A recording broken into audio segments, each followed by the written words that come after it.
Anda menyaksikan News Update pukul 19 waktu Indonesia Barat bersama saya Rima Safira. Pemirsa, KPK menggeledah 4 tempat terkait penyidikan kasus korupsi alat kesehatan di Banten. Dan informasi selengkapnya kita bergabung dengan Yuwil Yanawan.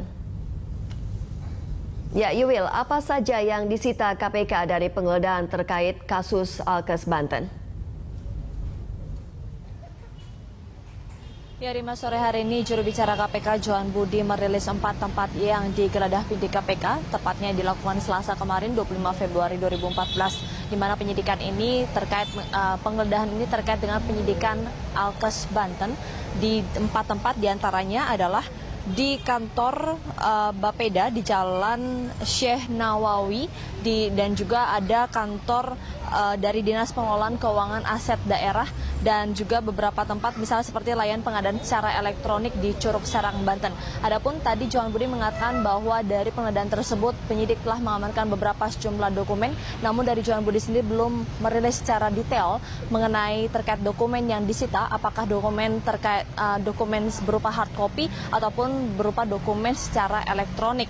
Dan juga seperti kita ketahui bahwa dalam penyidikan Alkes Banten ini KPK telah menetapkan 2 tersangka, diantaranya adalah Ratu Atut Khosia, Gubernur Banten, dan juga Tubagus Keriwardana yang merupakan adik kandung dari Ratu Atut Khosia dan juga sebagai komisaris utama dari PT Bali Pacific Pramagama. Berikut penuturan dari Johan Budi.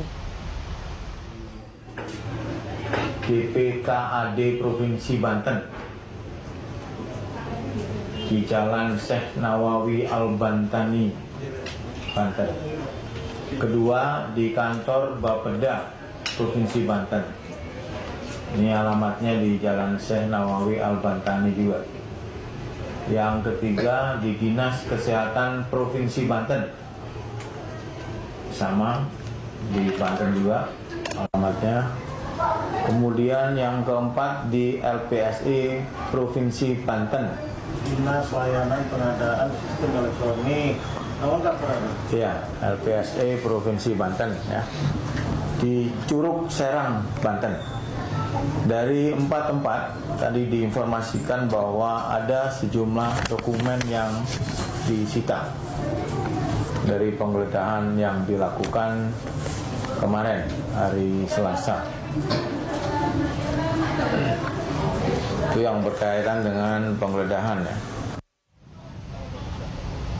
Ya, pada penyidikan Alkes Banten ini memang proyek senilai 9,3 miliar rupiah ini dengan tersangka Ratu Atut Khosia dan Tubagus Keriwardana, dari pihak KPK sendiri juga belum merilis aset berapa yang diterima oleh keduanya.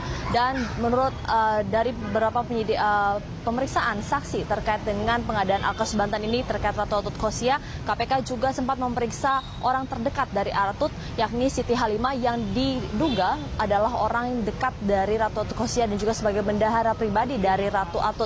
Dan juga selain itu ada Alinda Agustin Quintansari yang pernah diperiksa oleh KPK dan berperan sebagai sespri atau sekretaris pribadi dari Ratu Atut Khosia. Rima. Ya, baik, terima kasih Yuwil Yanawan melaporkan dari Gedung KPK Jakarta Selatan.